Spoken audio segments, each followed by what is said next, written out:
uma das primeiras modas que a gente pode falar que vão morrer em 2026, se é que já não estão enterradas, é o Hypebeast, que foi uma parada que foi muito forte na cultura do streetwear ali, né? Daquela pegada mais quanto custa o outfit, dessa coisa de você misturar Bape com Supreme, com tênis da Off-White, com cinto da Off-White e tal. Então isso é uma parada que ela muito estourada ali, 2018, 2019, 2020, até a pandemia ali, mas que isso mudou. Muita gente migrou agora para uma coisa de um streetwear mais arrumado. Então assim, você vai ter umas coisas que são tão esquisitas quanto o Hypebeast, mas usando roupa de alfaiataria, camisa social, uma coisa mais workwear, uma coisa com sapato, usando um mock-toe, usando umas outras coisas assim. Então o que acontece? Mudou, virou uma chave. E a moda, ela vira chaves de tempos em tempos, né? Então coisas que eram muito estouradas, elas vão para outros sentidos, elas destrincham em coisas diferentes, ou às vezes elas simplesmente acabam, né? E a gente precisa entender como é que funciona a indústria da moda, né? Então eu quero fazer um gráfico aqui para vocês. Então assim, ó, vamos pensar aqui que a gente tem esse gráfico de barriga, certo? Então a parte 1 seria a criação de uma peça de roupa. Dodói um dia criou o cinto do Off-White, certo? Aí o 2, ele começa a chegar nos early adopters. Então ele começa a chegar na galera, começa a usar, começa a ir pra rua, tudo mais. E aí quando chega aqui no 3, é onde a gente vai ver influenciador, é onde a gente vai ver celebridade usando, é quando ele começa a aparecer em tudo quanto é lugar, tá? E aí aqui o pico é quando ele começa a se tornar uma coisa mais pública, um fenômeno de hype, muita gente usando, muita gente aparecendo, muita coisa acontecendo. Então aqui é onde ele vai ter mais venda, né? Só que o que acontece? Quando chega no 5, essa galera daqui, influenciador, celebridade, essa galera que quer ser diferentona, tá? Ela vê essa galera usando, e a partir do momento que ela vê essa galera usando, ela olha, ela fala assim, pô, eu usar meu Jordan não me faz mais diferente de ninguém. E eu sou o Cauã Raymond, eu sou o Fred Desimpedidos, eu sou o, sei lá, vai falando outras celebridades aí, o Caio Castro. Então eu preciso usar uma coisa que só eu use. Então eu preciso mudar e eu preciso achar uma outra coisa nova que me diferencie do povão e que faça com que eu seja objeto de consumo do povão. Então esse cara daqui, ele pula fora dessa tendência. Só que o grande público ainda tá usando isso. Então tem muita gente que ainda tá usando Jordan, tem muita gente que ainda tá usando streetwear, tem muita gente que ainda tá usando coisas. Porém, esse cara daqui que é o influenciador para de usar, que é o cara que influencia o early adopter, e aí até o momento que a moda some e morre. No 6. Então aqui no 5 ela ainda tá popular, ainda tá sendo usada, mas no 6 ela vai morrer. Por quê? A ideia da indústria da moda é vender e criar o desejo de compra. Então ela lança o produto, você compra esse produto. E aí você tá satisfeito porque você tem esse produto. Então se você ficar satisfeito com esse produto daqui, ela não vai ter dinheiro, ela não vai ganhar, a marca não vai ficar rica. Então ela precisa criar o segundo produto e você que já tá com aquele produto, você precisa comprar aquele segundo produto e parar de desejar esse primeiro produto para que você esteja sempre pulando de ciclo em ciclo. E aí a gente vai entrar em questão de revolução industrial, capitalismo, que não é o sentido desse vídeo daqui. Mas é preciso a gente entender. Tem como eu fugir da moda? Não, muito dificilmente. Muito dificilmente você vai conseguir fazer isso, até porque é um retrato do seu tempo. E você tá usando uma coisa que ela gasta. Você pode tentar fugir do consumismo, que é uma parada, mas você não vai conseguir fugir da moda, até porque a moda é um formador de identidade da atualidade, certo? Então não tem como você, é um cara aqui, um executivo que usa terno e gravata, você tá seguindo uma moda. Mas minha moda é atemporal. Não, você tá seguindo a moda da sua época. Porque se você quiser usar um terno de ombreiras largas, você não vai conseguir achar ele, porque parou de fazer nos anos 80 e 90. Se você olhar, exatamente, eu gosto de falar do terno social, né? O terno básico, o costume. Se você olhar como ele era na década de 50, ombreira larga, gravata larga. Olha como é que vai pra década de 70, 60 ali, que é uma calça boca de sino, lapelas mais largas. A gente vai pros anos 80, ombreiras mais largas, anos 90, uns ombreirão, terno largo, grandão, gravatão, anos 2000, mais slim, agora nos anos 90, tá tomando uma proporção dos anos mais lá pros anos 50, mais pros anos 90, então assim, não existe moda temporal, toda moda ela é fruto dos meios de produção de sua época, ponto. Isso aqui é estudo básico de moda e de capitalismo, tá? Então, o que acontece é que tem coisas que vão indo, e a moda vai jogando coisas pra vocês, e eu quero falar aqui de algumas modas que estão morrendo, que estão prestes a morrer, tá? E, por exemplo, uma parada que é uma moda que eu sinto que ela não pegou tanto quanto muita gente gostaria que pegasse, é o cropped, por exemplo. Lembra na época que o cropped era uma parada que a galera ficava puta com isso? Sei lá, em 2022, uma coisa meio pandemia, assim. Então ficou 2, 3, ali a galera tentando empurrar, 24, mas é uma parada que eu vejo que não pegou. Mas o que pegou foi o boxe. Então o corte boxe, que é aquele corte mais perto aqui da linha da cintura, ele pegou mais, mas o cropped em si, acho que a galera não abraçou tanto. Óbvio que tem algumas comunidades que abraçaram mais, pegaram mais, mas eu sinto que não foi uma coisa que foi pego pela grande massa, como era, por exemplo, nos anos 80. Se você olhar nos anos 80, era super comum homens héteros usando cropped em vários lugares, em vários contextos, academia, praia, era uma coisa relativamente muito comum. Shorts curto e cropped era bem relativamente comum. Você vê clipes de música e tal, era uma coisa que era contextualmente usada. Não me apresentei ainda, né? Pra quem não me conhece, meu nome é Edson Castro, seu melhor amigo na internet, sou jornalista e apresentador. Se você ainda não é inscrito nesse canal, eu quero convidar você pra se inscrever por aqui, deixa o seu like, se inscreva. Hoje eu vou falar aqui de algumas previsões minhas de modas que estão acabando, diminuindo e que a gente vai ver minguar ao longo dos meses aí. Então comentem comigo que moda que você acha que vai sumir ou não. Se você não é inscrito, inscreva-se, curta, compartilhe. Quero avisar pra vocês, sabe o que nunca vai sair de moda? Exercício físico, sabia? Que nunca vai sair de moda porque a gente precisa preservar nosso corpo, até mesmo nossa sanidade, né? Eu vou pro jiu-jitsu pra preservar minha sanidade, não é nem pelo corpo, nem nada, é pra eu não ficar louco.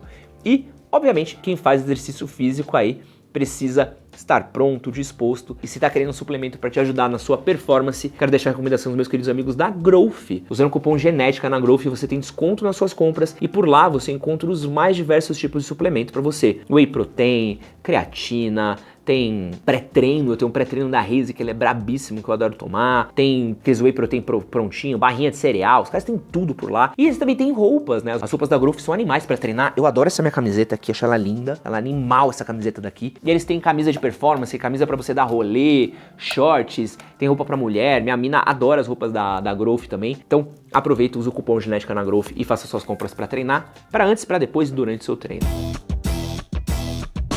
Coisinhas que estão morrendo também. As calças mega largas, elas estão dando uma morrida também. Acho que a galera deu uma fadiga daquela calça exageradamente larga, sabe? Muito largona, bizarra, assim. Eu sinto que, assim, as calças largas, elas ainda vão continuar, esses caimentos mais largos, mas a coisa muito larga, eu sinto que a galera não abraçou tanto assim. Então você vê as pessoas, acho que elas acharam um limite, elas reduziram, né? Acho que aquelas calças flare, né, que elas são assim, eu sinto que as pessoas não abraçaram tanto elas quanto pensaram que iam abraçar, né? Mas uma que tá indo de Vasco, e eu preciso falar disso aqui, que é o tênis de basquete. Eu sinto que o tênis de basquete tá perdendo muito espaço dele dentro da moda. E se não vai acabar, eu acho que ela vai diminuir muito, muito, muito. Ela vai ficar aqui, ó, na nossa curva que eu falei aqui, que tem as 6 etapas, né?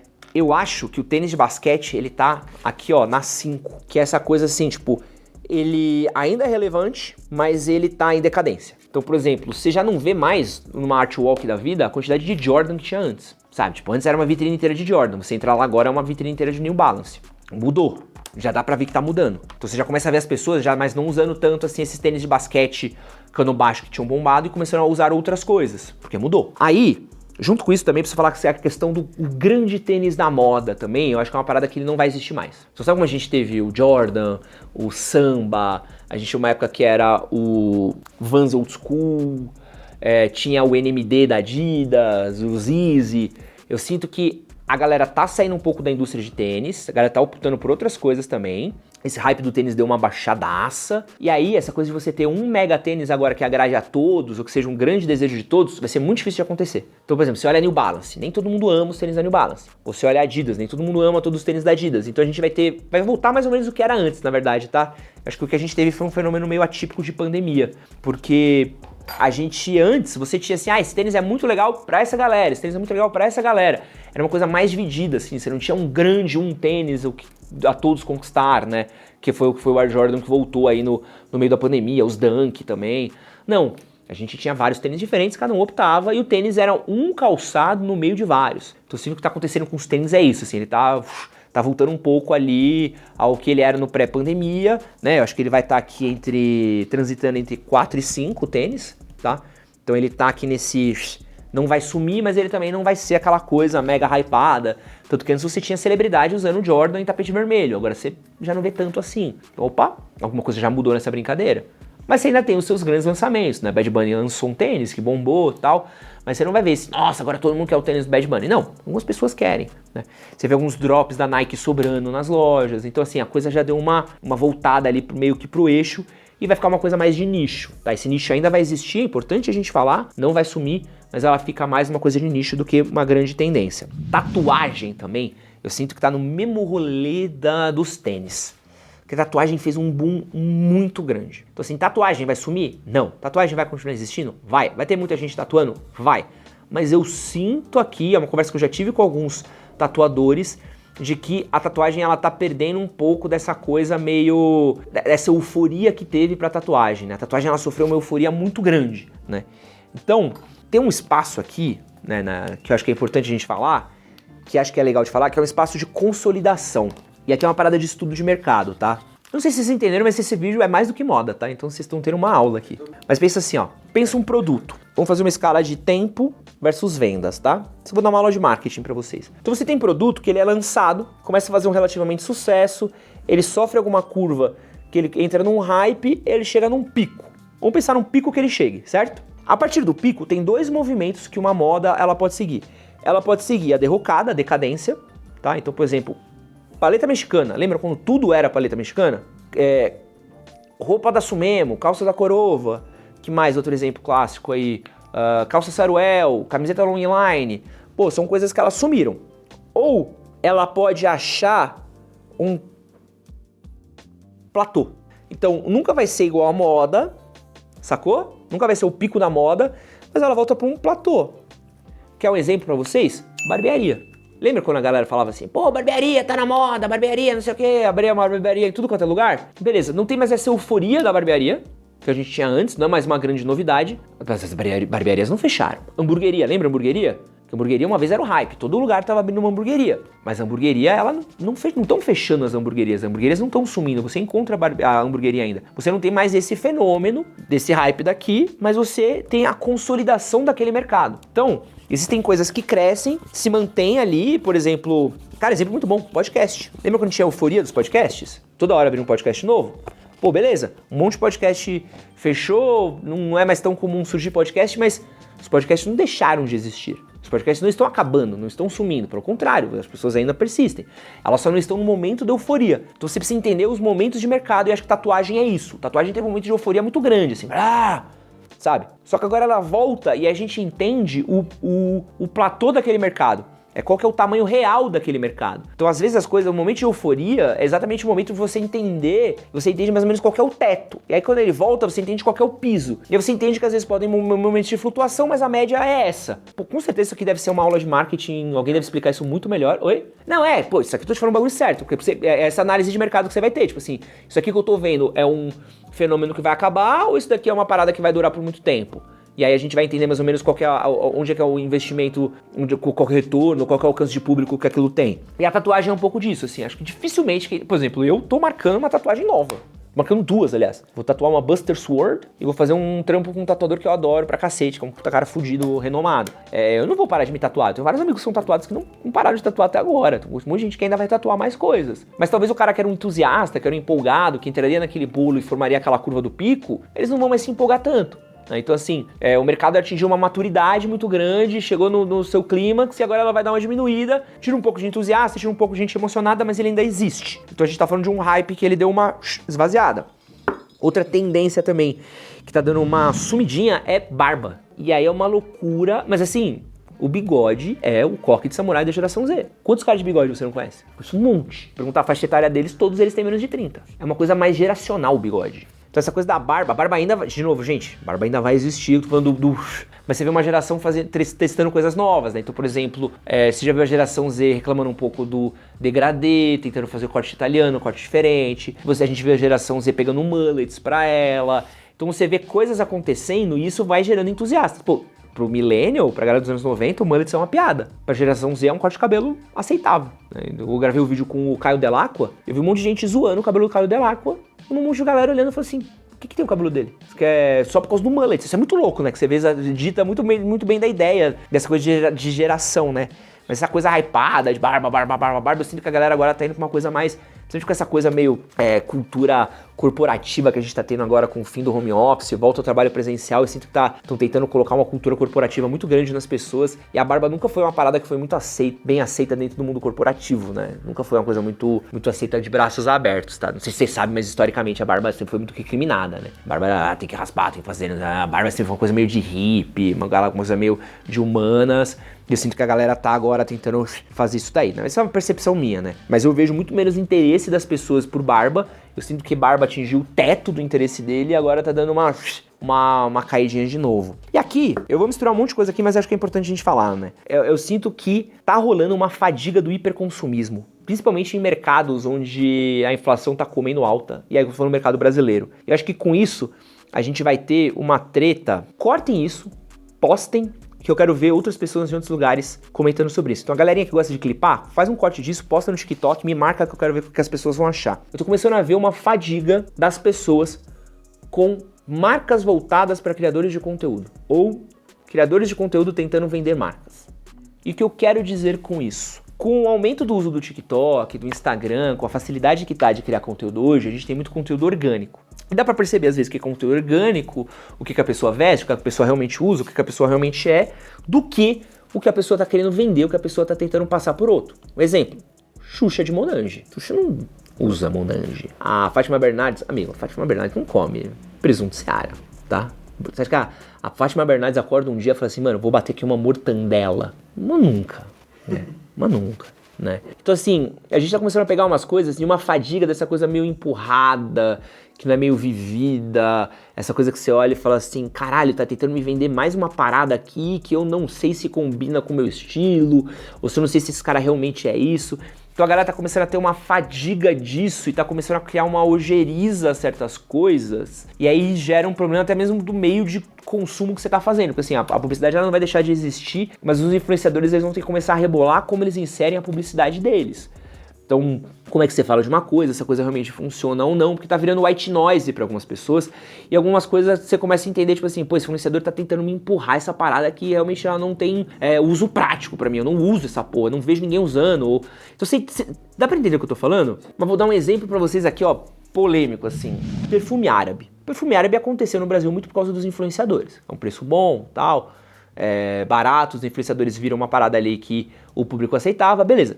Só que você começa a ver alguns influenciadores de perfume que todo perfume é o melhor perfume que existe. Você fala, todo perfume é uma bomba, todo perfume projeta muito. Você, um exemplo de quem, puta caralho, vou dar um exemplo ótimo de quem fadigou muito. Influenciador de gastronomia. Influenciador de gastronomia conseguiu se autodestruir. Porque tudo é um achadinho aqui na região do Perdizes, restaurante secreto na Avenida Paulista. O melhor restaurante italiano pra comer na região da aclimação. Tudo é muito pá. E às vezes, tudo não é meio pá. Às vezes o bagulho é meio... legal. Pô, eu vi um cara uma vez falando do... restaurante escondidinho pra comer aqui na Paulista. Era o Pupi, porra. O Pupinho não é escondido de ninguém, tio. O Pupi é lotado há mais de 20 anos. O que o cara falando? Achadinho na Paulista. Achadinho pra você que nasceu ano passado, pô. Então, sabe essas fadigas? Essa marca que bate muito? E assim, eu sinto que até mesmo algumas marcas, por exemplo, tem marcas que me patrocinam, que um dos pedidos deles é assim, cara... Usa nas paradas que você faz, usa no dia a dia, mostra que você tá usando no dia a dia, usa, até mesmo pedido da marca, cara, usa, depois você faz a publi. Porque eu sinto que as marcas estão sentindo isso, né? Porque às vezes é mais fácil de você falar de coisa que você tá usando e muito influenciador não usa, esse que é o problema. Por exemplo, muitas das coisas que eu anuncio aqui no canal são marcas que eu tô usando no dia a dia. Pô, essa camiseta da Growth eu usei umas 400 vezes pra gravar vídeo já, porque eu realmente gosto, eu realmente uso muita coisa da Growth, e eu gosto mesmo das roupas deles. Mas assim... Tem criador que ele usa pra fazer o vídeo e some com a parada. Tem criador que se não tiver sendo pago naquele vídeo pra falar da Insider, ele não tá usando a roupa da Insider. E olha que a roupa da Insider é boa pra caralho. Eu realmente acho a roupa da Insider braba. Tanto que eu já fiz propaganda da Insider sem fazer propaganda da Insider.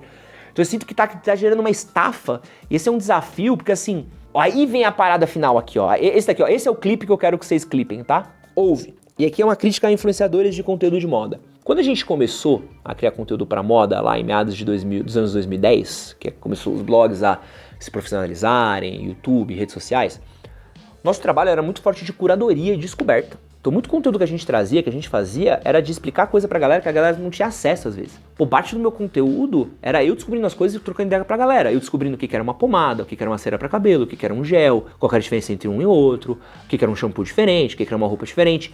Então muito disso existia uma curadoria, uma confiança que a galera tinha de que o influenciador era um par dele, era um cara com o qual ele se via, que ele se refletia e que estava dando uma opinião sincera e original no qual ele poderia confiar. E aí a profissão de influenciador se profissionalizou. E o que antes era uma opinião sincera se tornou um jeito de ganhar dinheiro. Eu vejo um bando de influenciador de moda, de perfume, de relógio, de tênis, que não fala mal de nada. Tudo é ótimo, tudo é incrível, a Nike é ótima, perfeita, maravilhosa, todo perfume árabe é maravilhoso, toda marca é não sei o quê. porque o modelo de negócio deles é como ele ganha dinheiro. E ele não vai afetar o patrocinador dele. Só que o consumidor ali do outro lado, ele começa a olhar e fala assim, pô, esse cara, ao invés dele ser um meu, ele se tornou um grande outdoor da Times Square. Porém, quando você vai pro TikTok e pro Instagram, você vê pessoas, às vezes, que tem 500 seguidores, 600 seguidores, que vão falar de moda de maneira muito mais sincera e honesta do que esse influenciador de conteúdo. Em quem você vai confiar? No seu par, que tá falando, ó, essa marca aqui, ela não vale tanta pena, é cara. Ou não, essa marca é legal. Ou no cara que não quer se queimar com a marca e ganhar dinheiro. E isso gera uma crise de confiança. E o cara começa a entender que ele está sendo usado de boca de funil. Então eu vou confiar nesse cara que não tem credibilidade, que não fala mal de ninguém, ou eu vou confiar no cara que fala a verdade? E é muito louco aqui, porque uma galera vem pra mim nos comentários e fala assim, pô Ed, você não se sente mal porque você fala mal da Nike? Não. Eu realmente falo mal da Nike hoje. Esse produto na Nike é caro, é baseado apenas em hype, é baseado para meia dúzia de gente que tem dinheiro e não vale a pena o produto final.